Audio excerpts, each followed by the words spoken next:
Bonjour et bienvenue dans les suggestions cinéphiles de l'Odyssée. Aujourd'hui, la suggestion cinéphile numéro 58. Le film dont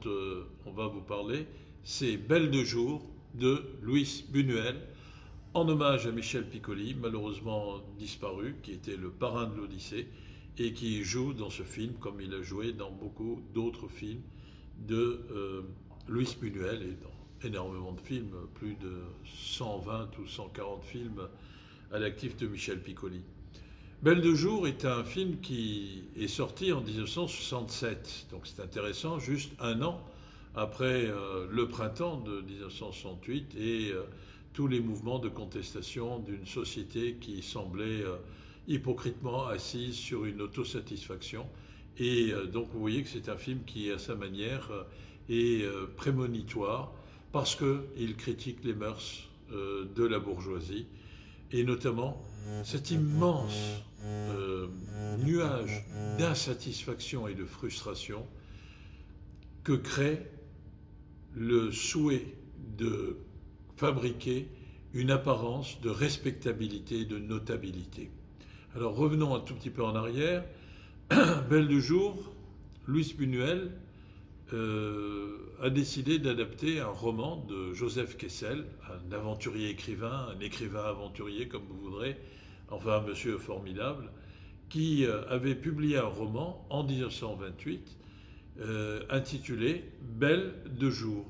Et l'action du roman se situait dans les années 20. Et Buñuel et son complice, Jean-Claude Carrière, qui a fait beaucoup de scénarios avec lui, eh bien, il décide de transposer l'action de Belle de jour, de Kessel, dans le Paris contemporain, avec quelques petites modifications. Et dans ce film, Michel Piccoli joue le rôle d'un personnage inquiétant, pas très brillant, mais ça c'était la force de Piccoli, de jouer des rôles, des caractères au sens américain, des personnages à la fois très positifs et très négatifs aussi, avec toujours cette façon à lui, inimitable, de montrer les fragilités de la condition humaine. Et donc là, dans ce film, il est bien question de fragilité, puisque l'action met en scène une jeune femme, Catherine Deneuve, qui est vit dans un milieu aisé. Son mari est un médecin aisé de Paris. Et apparemment, il y a tous les ingrédients du bonheur et de la réussite qui sont là. Sauf que la réussite ne signifie pas automatiquement, et contrairement à ce qu'à l'époque un certain cinéma de propagande sourde, invisible, mais insinueuse en même temps, essayait de nous faire croire, c'est-à-dire que la réussite, c'est la représentation du bonheur. Eh bien, il n'en est rien, vient nous rappeler Luis Buñuel, parce que cette bourgeoise, qui a une vie sur le plan matériel réussie, eh bien, elle n'est pas satisfaite, il y a plein de frustrations, et notamment parce que c'est un très vilain mot, mais la consommation de son mariage n'est pas source de satisfaction pour elle. Il y a, si vous voulez, un certain manque de performance de la part de son mari, qui est un beau médecin, mais là encore, les apparences sont trompeuses. Alors elle décide de se livrer à la prostitution. Elle trouve une maison de luxe et tenue par Madame Anaïs, incarnée par une très grande actrice de théâtre et qui a été souvent présente au cinéma, dans le cinéma français, Geneviève Page, qui est donc Madame Anaïs. Et là, elle va avoir des clients très différents parce qu'elle décide de ne travailler que de 14 heures à 17 heures dans ce lieu de rendez-vous de haut niveau, de luxe. Et c'est la raison pour laquelle on la surnomme Belle de jour, son nom de code de travail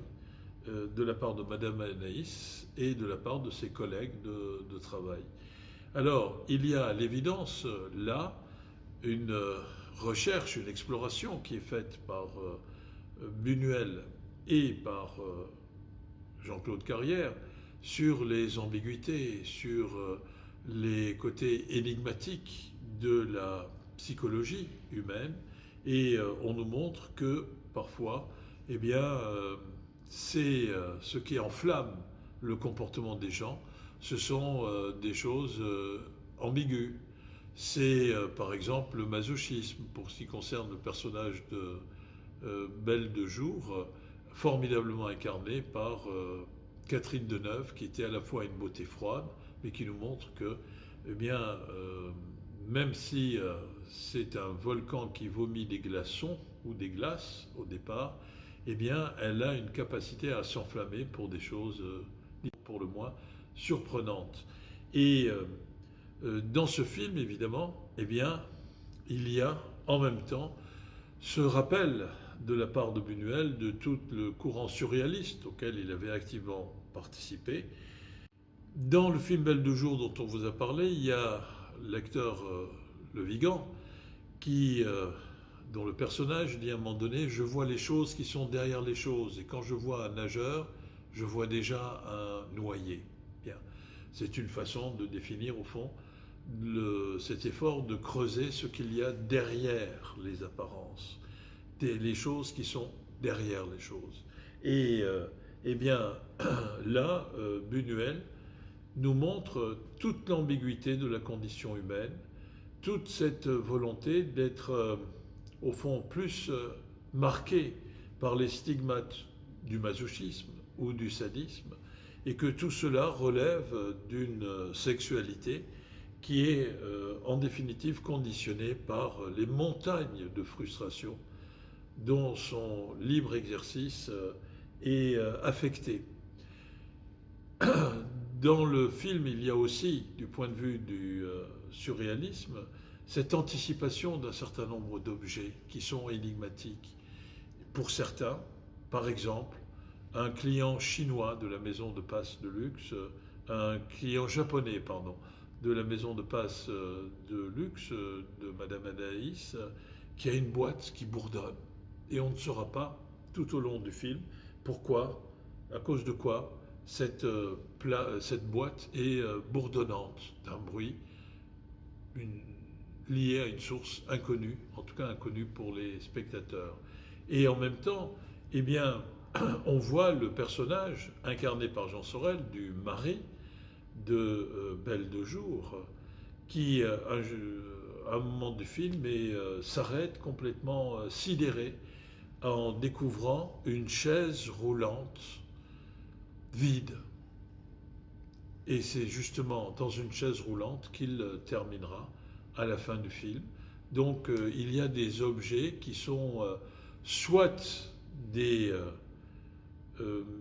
représentés comme des apparitions réelles d'après la fiction du film, soit comme des anticipations oniriques qui viennent annoncer le cours des choses, car les apparences eh bien, ne se résument pas à ce qu'elles montrent, elles cachent des choses encore plus inquiétantes derrière le voile de leur superficie. Et c'est un film qui est terriblement anticipateur, si vous voulez, puisque je vous rappelle que cette frustration, eh bien, elle peut s'accompagner d'ennui, d'une certaine forme de misère,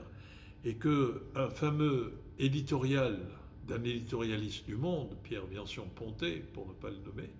eh bien, avait publié cette première page quelques jours avant l'éclatement de mai 68, cette phrase « La France s'ennuie ». Eh bien, cet ennui montre que si en apparence les choses sont calmes, en réalité, derrière, de façon patente, en profondeur, il y a des bouillonnements qui finiront par faire surface et agiter le cours réputé habituel des choses, le cours de la vie routinière, car cette routine n'est qu'un paravent qui essaye de masquer les contradictions permanentes dans lesquelles une société moderne, telle que nous la livre Luis Buñuel dans Belle de Jour, se retrouve. Donc c'est vraiment une capacité d'anticipation et de préparation qui est du futur, qui est formidable, car une des qualités du cinéma, c'est de capter les déterminations qui sont à l'œuvre dans une époque, et de les restituer, et ainsi de faire en sorte que le cinéma soit souvent en avance sur l'évolution d'une réalité qui est toujours complexe. C'est ça le paradoxe et la complexité du 7e art. Belle de jour, un film à voir, pour Buñuel, pour Michel Piccoli, qui joue un rôle inquiétant de la personne qui va révéler auprès du mari les, entre guillemets, turpitudes de son épouse, et casser ainsi le cours, et casser définitivement le cours routinier, autosatisfait, confortable, de routine qui court après l'image de la respectabilité, et tout cela finit par être pulvérisé. Un film à voir pour Piccoli,